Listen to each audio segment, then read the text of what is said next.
Agad na binuksan ni Kuya ang gate para makapasok sila Boyet at Lolo Elmer. Ngunit hindi agad pumasok si Lolo Elmer. Nakita ko na nagmamasid ito sa paligid at tila may sinisilip ito malapit sa bintana kung saan gumapang ang aswang kagabi. Napansin din ito ni Papa at nagtanong kay Lolo Elmer kung ano daw ang kanyang nakikita. Sumagot naman si Lolo Elmer na, "Nandito ba kagabi ang aswang?" Tanong pa nito. Sumagot naman si Papa na, "Oho po, at dyan mismo sa bintana siya gumapang."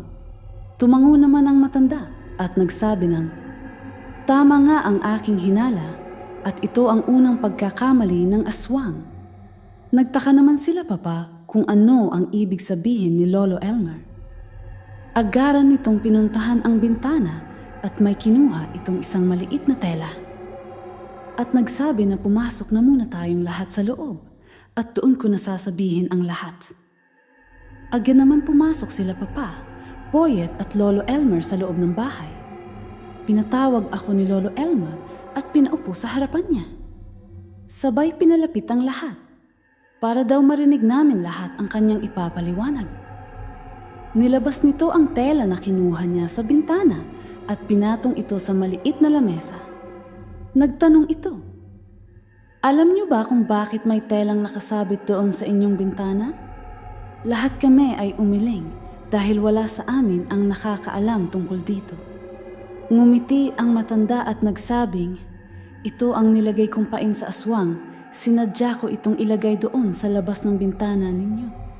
Nagtanong naman ang aking ama na, "Ano at para saan po yan?" Agad naman sumagot Lolo Elmer ng, "Inaasahan ko na kasi nababalik si Lucia.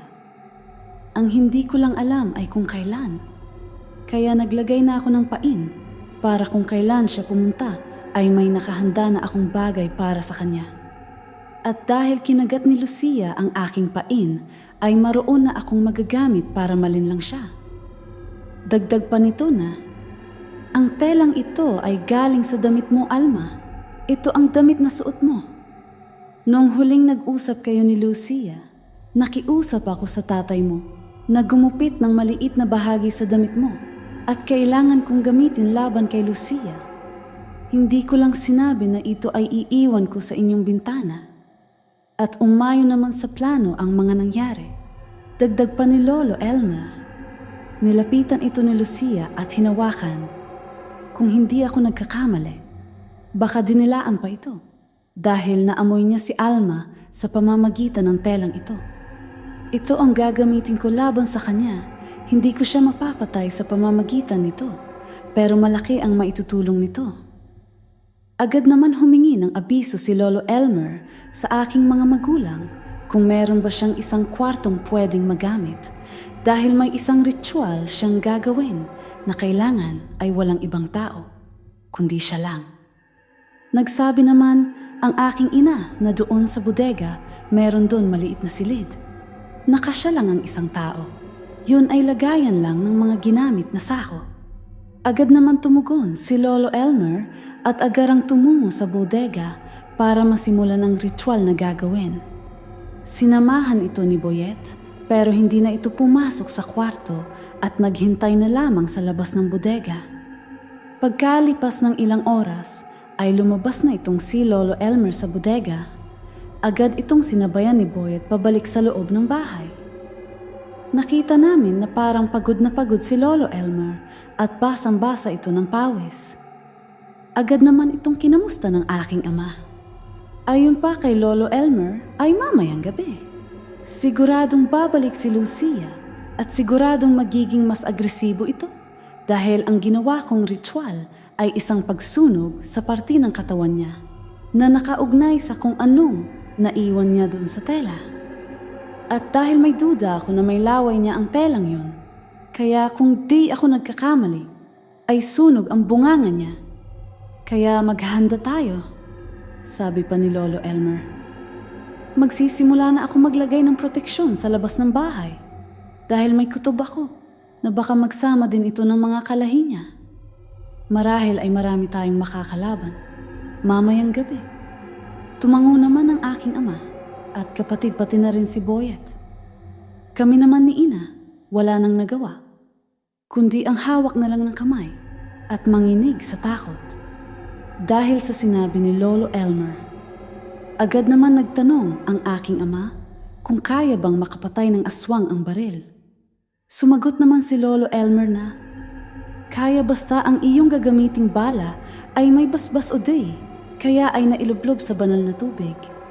Sumagot naman ang aking ama na, paano yan eh?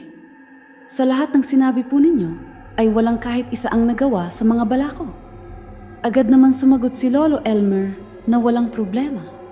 Edwin, meron ako ditong banal na tubig. Kumuha ka ng palanggana at iloblob mo ang iyong mga bala. Hindi ito agad-agad makakapatay ng aswang. Pero siguradong manghihina ang tatamaan nito.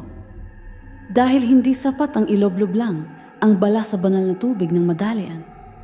Kailangan ito ay pinapatagal ng mga 1 linggo. Pero sa kalagayan natin ay wala na tayong oras. Dagdag pa ni Lolo Elmer. Agad naman ito ginawa ng aking ama. Lumabas si Lolo Elmer kasama si Boyet. Umikot ang dalawa sa labas ng bahay habang may inuusal na hindi namin maiintindihan. Dahil parang ibang lingwahe ang binabanggit ng mga ito. Tapos bigla na lang tuturo sa lupa na parang may binabaon ang mga ito na hindi namin nakikita. Habang kami ay naghihintay na matapos ang dalawa, ako'y napapasilip sa bintana at tumitingin kay Boyet. Inisip ko na, ano ba ang meron sa pangit na to? Meron pala itong tinatagong lihim na karunungan. Kaya siguro parang walang takot ito kung makipagmatigasan sa ibang tao sa palengke dahil may dala-dala itong tangan. Kung ano man yun ay dadating din ang araw na malalaman ko yung pangit ka. Sabi ko sa aking isipan. Inabot ng halos mahigit 1 oras ang ginawa ni Lolo Elmer at Boyet sa paglalagay ng proteksyon sa aming bahay. Habang hinihintay namin sila ay naghahanda din ng mga gamit ang aking ama at kuya. Kahit papaano ay makakatulong sila kay Lolo Elmer laban sa kung anuman ang parating. Inihand ng aking ama ang kanyang baril at ang kuya ko naman ay inihanda ang itak. Kahit paano ay nagawa pa namin kumain ng hapunan. Dahil sabi ni Lolo Elmer, walang saysay kung maghahanda lang kami, pero kami ay mga gutom. Pagkatapos kumain ay sinarado na namin ang lahat ng bintana at mga pintuan ng bahay. Nagtago lang kami ni Mama sa kwarto kasama si Kuya, habang si Lolo Elmer, Boyet at ang aking ama ay nasa sala pinakikiramdaman ng paligid. Maya-maya ay nakarinig kami ng malakas na pagbagsak sa bubong. 2 ito. Nung marinig namin iyon ay agad suminyas ang aking kapatid na huwag gumawa ng kahit anong tunog. Makalipas ang ilang minuto ay nakarinig kami ng sigaw ng isang babae mula sa labas ng bahay para itong iyak na may halong galit at sa garalgal na boses ay may sinasabi ito pero hindi namin maintindihan. Habang nangyayari ito ay wala kaming naririnig na sagot mula kay Lolo Elmer, tahimik lamang ang lahat sa loob. Matapos ang ilang minutong katahimikan ay nakarinig kami ng malakas na paghampas mula sa pinto ng bodega. Ang pintuan kasi ng bodega namin ay gawa sa yero, kaya kapag hinampas ito ng malakas ay siguradong malakas din ang tunog nito. Sunod-sunod na paghampas yun. At dahil yung kwartong pinagtataguan namin ay nasa bandang likod ng bahay, makikita mula sa bintana dito ang bodega. Kahit takot na takot ay pinilit namin sumilip para makita kung sino ang humahampas sa pino ng bodega. Nung makasilip na kami ay lumaki ang aking mga mata sa nakita. Doon nakatayo sa pinto ng bodega, isang matandang babae, buhaghag ang buhok. Nataalikod ito sa pinto ng bodega habang hinahampas ng kanyang kamay ang pintuan. Parang nagtatawag ito ng atensyon, pero ang kanyang mata ay panay ang lingon sa paligid. Nagtanong ang aking kapatid kung yan ba ang Lucia. Siyanbi ko naman dito na hindi yan ang Lucia. Matanda ito. Baka nanay niya o lola. Maya-maya ay nakarinig kami ng pagbukas ng pinto at narinig namin nagsalita si Lolo Elmer. Sabi nito sa matanda ay, "Ano ba ang kailangan ninyo at nanggugulo kayo sa bahay na ito?" Bigla naman sumigaw ang matandang babae na, Ikaw ang may gawa nito sa anak ko. Magbabayad ka pa kay Alamiro. Sinunog mo ang magandang mukha ng aking anak." Sigaw ng matandang aswang. Sumagot naman si Lolo Elmer na, "Ngayon alam ko na kung sino ang may kasalanan ng lahat. Ikaw ba ang nanay ni Lucia?" Tanong ni Lolo Elmer. "Walang ibang may kasalanan, kundi ang anak mong si Lucia. Siya ang nagsimula ng lahat ng ito. Ginambala niya ang tahimik na buhay ng pamilyang ito. Kaya dapat lang na makatikim siya ng parusa." Sumagot naman ang matandang aswang na, "Kasalanan? Anak ko pa ang may kasalanan. Wala kayong katunayan sa inyong pinagbibintang." Sigaw pa nito. Sumagot naman si Lolo Elmer na, "Kung walang kasalanan ang iyong anak, ay bakit nasunog ang kanyang mukha? Dahil kung tutuusin, sinunog ko lang ang telang hinawakan ng kung anong nilalang ang dumalaw dito noong nakaraang araw. At kung yung anak mo ang naepektuhan, di malaman siya nga ang pumunta dito." Dagdag pa nito na, "Alam ko na alam mo yan, kaya huwag mo na pagtakpan ang ginawa ng iyong anak." Nang marinig ito ng matandang aswang, ay agad ito sumigaw at biglang tumakbo ito palapit kay Lolo Elmer na parang gusto nitong patayin si Lolo Elmer. Agad naman tinaas ni Lolo Elmer ang kanyang hawak ng baston at biglang bungsak na lang sa lupa ang matandang aswang. Tela ba na may bumagsak na malaking bagay sa katawan nito at naipit sa ilalim. Nakadapa ito sa lupa habang nagsisisigaw. Narinig namin na ang sinisigaw nito ay, "Tanggalin mo ito. Wala kang karapatang gawin sa akin ito." At bigla itong sumigaw sa manipis na boses. Napatakip naman ng taenga si Lolo Elmer at medyo nawala sa konsentrasyon ng biglang may humampas sa likuran nito. Bumagsak si Lolo Elmer at napaluhod. Agad naman namin nakita na ang humampas sa likod nito ay walang iba kundi si Lucia. Gumagapang ito paikot kay Lolo Elmer habang nakatuwad. Galit na galit ang mukha nito at nagtatayuan ang mga buhok nito. Kitang-kita namin ang sunog sa bang-ibaba ng kanyang mukha. Halos naubos ang balat nito sa bunganga dahil nakikita namin na lumabas na ang kanyang gilagid at ngipin. Doon ay tumindig ang balahibo ko sa nakita. Nang badya itong lumundag papunta kay Lolo Elmer, ay biglang may dumamba sa likod nito. At yon ay walang iba kundi sa Boyet. Nakita ko na may dalang lubid si Boyet at tinali ito sa leeg ni Lucia ng napakahigpit. Pilit na pumipiglas si Lucia pero hindi itong magawang makawala sa higpit ng pagkahawak ni Boyet. Nang makita naman ito ng matandang aswang, ay lalong lumakas ang sigaw nito at tinatawag ang pangalan ni Lucia. Ngunit wala itong magawa dahil parang may nakadagan sa katawan nito na mabigat at hindi ito makakilos. Wala itong nagawa kundi sumigaw na lang at tumingin kay Lucia. Mayat-maya pa ay lumabas ang aking ama at agad na tinutok ang baril nito sa noo ni Lucia, sabay sabi ng, "Ikaw pala ang hayop na nanggagambala sa anak ko. Papatayin kitang halimaw ka." Agad naman ito pinigilan ni Lolo Elmer at sinabi na, "Huwag magpadalos-dalos sa paggawa ng hakbang. Hindi ito ang aking pinaplano, Edwin." Dagdag pa nito. Agad naman sumagot ang aking tatay na, "Kung hindi mo sila balak patayin ngayon, ano ang balak mo?" Tanong ng aking ama. Sumagot naman si Lolo Elmer na, "Sandali lang, Edwin." Sabay lumingon ito sa matandang aswang na nakadapa sa lupa. Tapos nagsabi ito ng, "Bibigyan ko kayo ng isang pagkakataon, hindi ko papaslangin ngayon. Pero ang gusto ko ay lumayo na kayo sa lugar na ito at wag-wag na kayong bumalik pa." Nang marinig ito ni Edwin at Boyet, ay napatingin ang mga ito sa matanda at napatanong ng, "Ano? Sigurado ba kayo sa sinasabi niyo, Lolo?" Hindi mapagkakatiwalaan ang mga nilalang na ito. Tanong ni Boyet.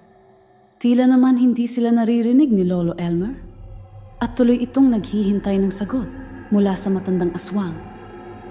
Dagdag nito ay, simula ngayong gabi ay umalis na kayo. Isama mo ang anak mo at lumayo kayo sa lugar na ito. Oras na makita o may marinig ako tungkol sa inyo, ay hindi ko na kayo bibigyan pa ng pagkakataong mabuhay. Naiintindihan niyo ba ako? Sigaw ni Lolo Elmer. Agad naman tumango ang matandang aswang at nagsabi na, "Pangako aalis na kami at hindi na kami magpapakita pa ulit sa lugar na ito." Tumingin agad ito kay Lucia at hinihintay ito magsalita. Pero iba ang naging sagot ni Lucia. Hindi ito nakinig sa kanyang ina. Tila may iba itong binabalak at sumigaw ito na, "Hindi! Hindi ako aalis dito hanggat hindi ko napapatay si Alma. Inagaw niya sa akin ang lalaking gusto ko.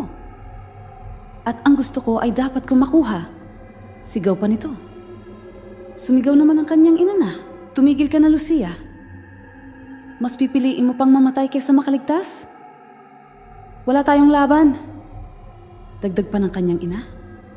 Pero nagmatigas si Lucia at pumiglas, at dahil medyo napaluwag ang hawak ni Boyet sa lubid, ay nakawala ito at tumakbong susugod kay Lolo Elmer.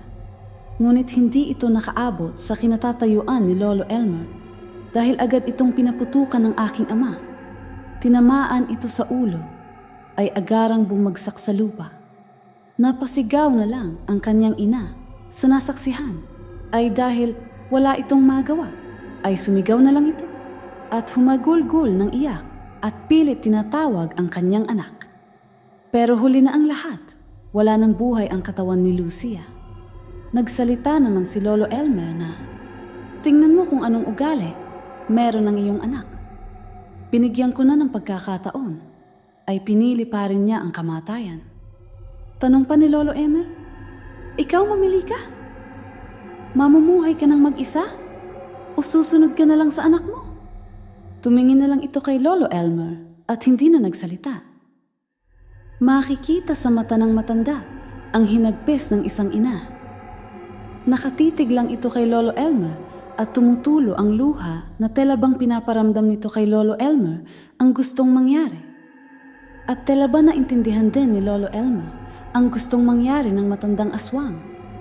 Nakita ko na timingin si Lolo Elmer sa aking ama at tumango. Pero hindi ko na nakita ang kasunod na nangyari. Dahil pinili ko na lang na tumalikod at ipipikit ang aking mata. At maya-maya ay nakarinig kami ng isang putok ng baril. Tumahimik ang paligid.